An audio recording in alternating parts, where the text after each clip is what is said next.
our next speaker is an artist from Los Angeles. Please give it up for Julie Shafer.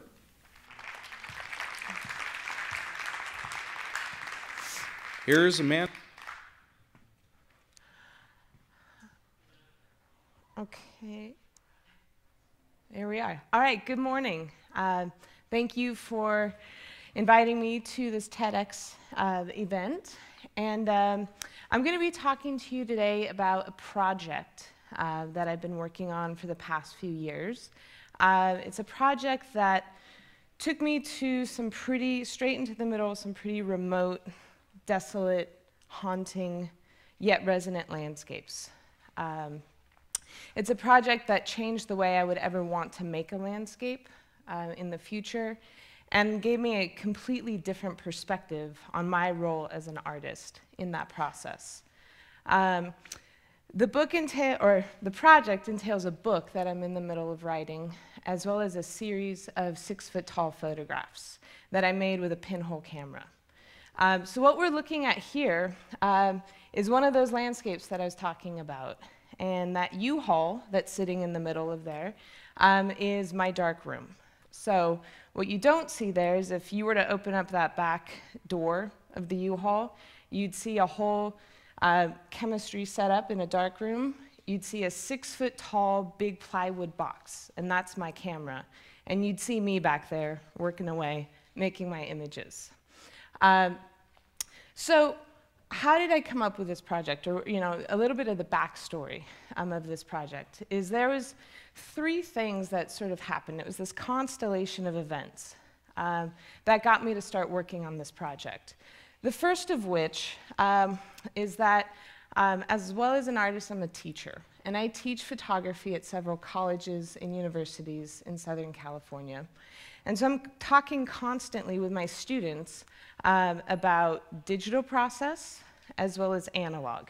So analog means working with film, paper, and chemistry. It's an older process. And now that digital technology has had a way of taking over a lot of the conversations about photography, I started to find myself to feel very detached, very removed from that process of making photographs. I think that digital technology is incredible. I mean, it really is amazing that we could take a photograph and have it uploaded to somebody in Tokyo, for example, in a matter of seconds. I mean, it's incredible. But that kind of immediacy, that kind of quickness, made me as an artist feel very removed. And what I love about making work is having my hand in the process.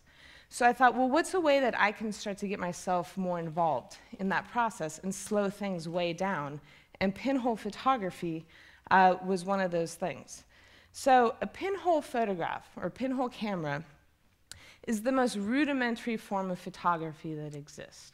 So this illustration here has, on the right side there, is a pinhole camera. So you can make a pinhole camera out of just about any kind of containers. So a shoebox, an oatmeal container, this room actually could be turned into a camera. As long as you seal up all of the seams, you make it light tight, and you have one small opening. So on that left side of that box, there's that little opening, that's the pinhole. Light travels through that opening, and on the back surface, the surface opposite that hole, you get a photographic image. That's all a camera is, no matter how sophisticated it is, how new it is. All it is a light-tight container with a small opening and light comes through. In this illustration, we have this tree that's upside down. So the nature of light moving and the way it works is that light travels in the opposite direction from which it originates. So up goes down goes up, left and right get swapped. So that's why we have this upside-down tree. So I thought, well, this is great. This is a way that I can get my hands back into working with photography.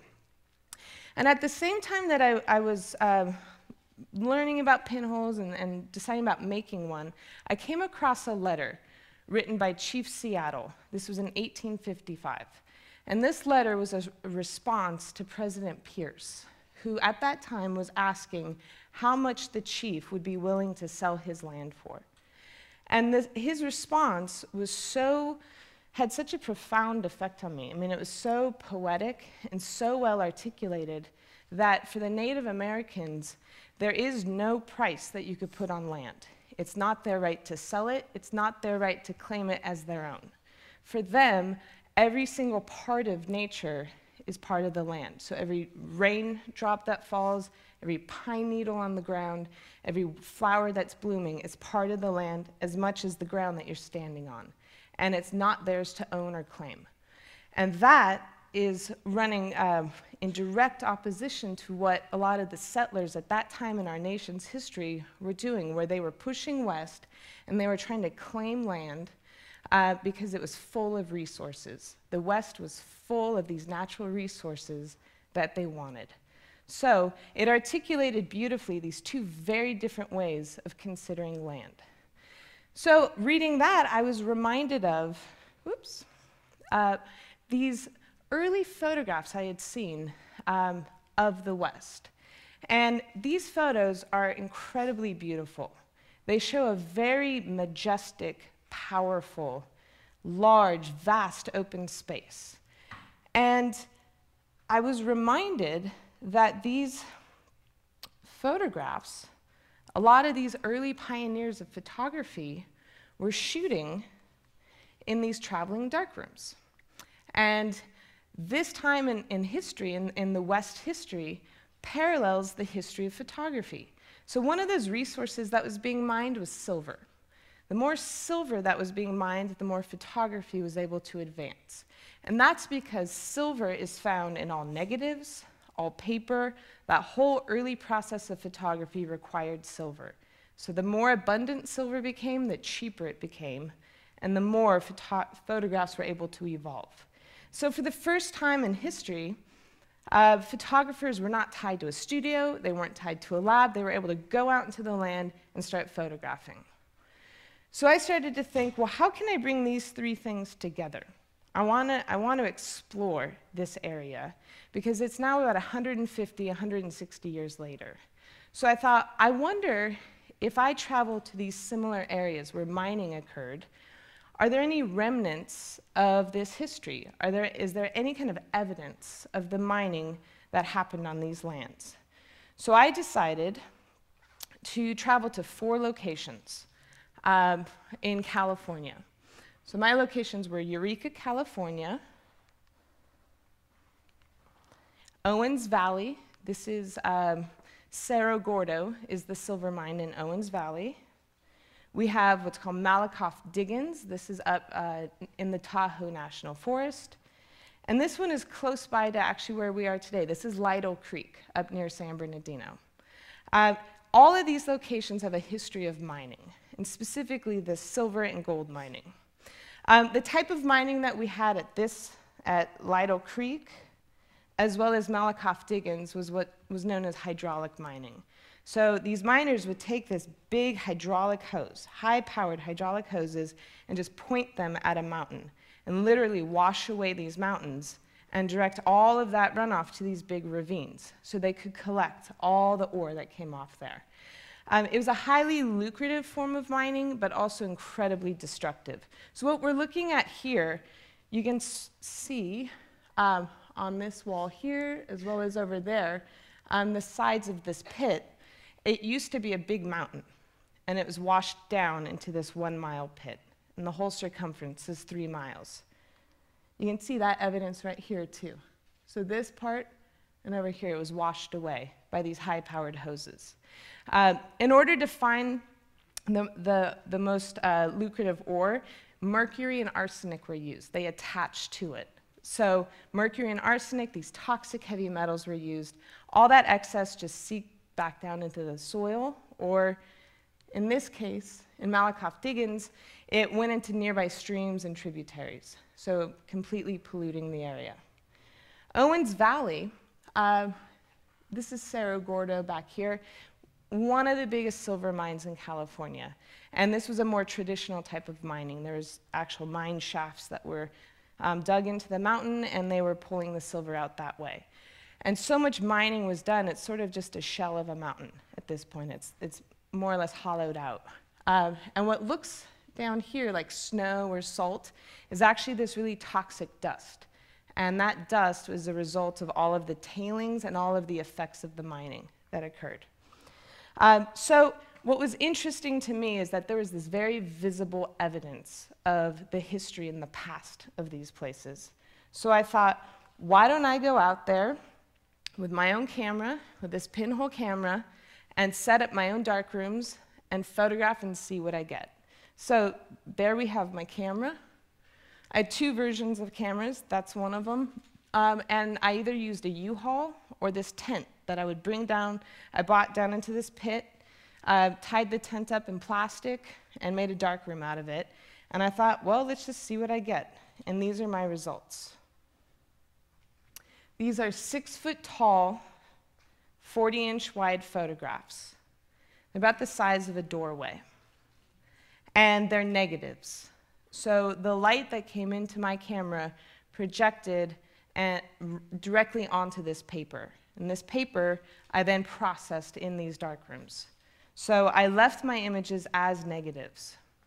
And one of the things that I loved, the results that I got, was this rich, deep, dark black in all of the skies.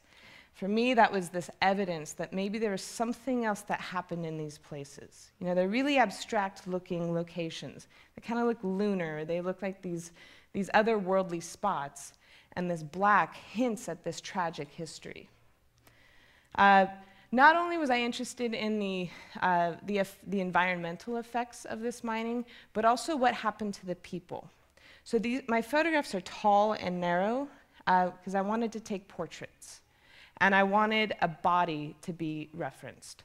So they're human scale. And I wanted the viewer, as they're standing in front of these, to think of their own body in front of them, to think of my body, the body of the prospectors, and the body of countless people rendered invisible because of the mining. So countless Native Americans, Mexicans were removed, forcibly moved from the land so that the mining could take place.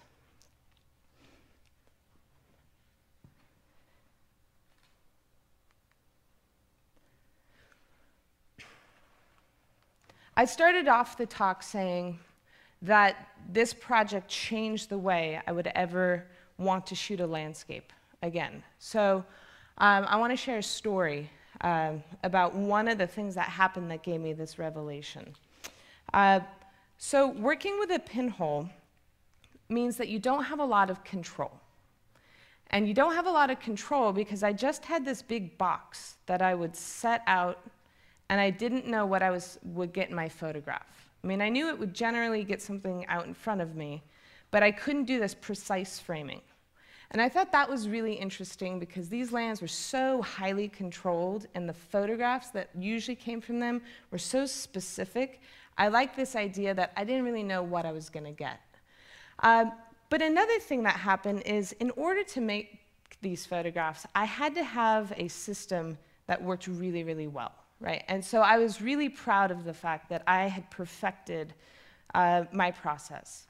So on this one particular day, it was early on in my shoots. It was my second shoot, probably the first day out. I was in the back of the U-Haul.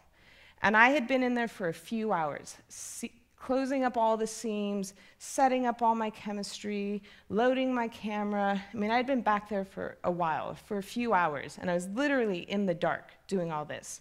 And I was so focused on what I was doing that I didn't realize there was 40-mile-an-hour winds going on. So the whole U-Haul the whole time had been shaking back and forth like this. And it just never even occurred to me. I thought that was just me clanking around, right, making it move. So after a few hours had gone by, I yelled, "Okay," and my assistant came over and pulled up the door. And this blinding light comes in, and this huge swirl of dust came in.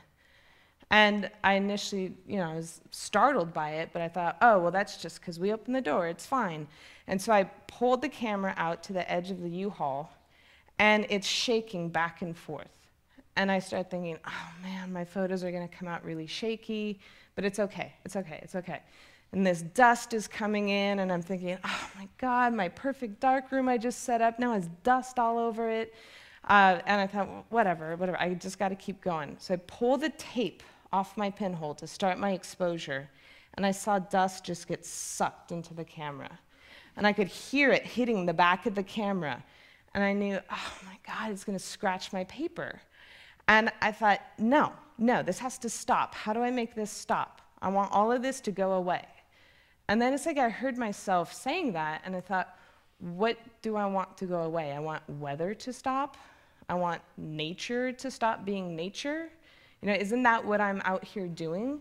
I came to photograph what it was like to be in these places, and I came to photograph the effects that all this mining had on these places. This dust coming in was that toxic dust I was talking about before. This sand coming in, well, that's what happens when you're in 40-mile-an-hour winds in the desert. And so I learned to just relinquish all that control I was trying to exert over the image and let nature have a voice in this. And I wanted the lands to play a part in how the images would be recorded. So I got these mysterious, foggy patterns. I got scratches up and down the photos.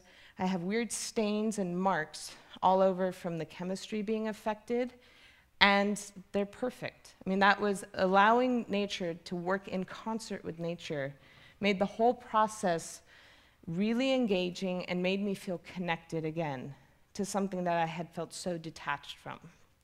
And it's changed the way I would ever shoot a landscape in the future. In order to shoot a land and be present, you need to let it show up in the way that it's going to. So thank you very much for allowing me to speak today. I've enjoyed showing you.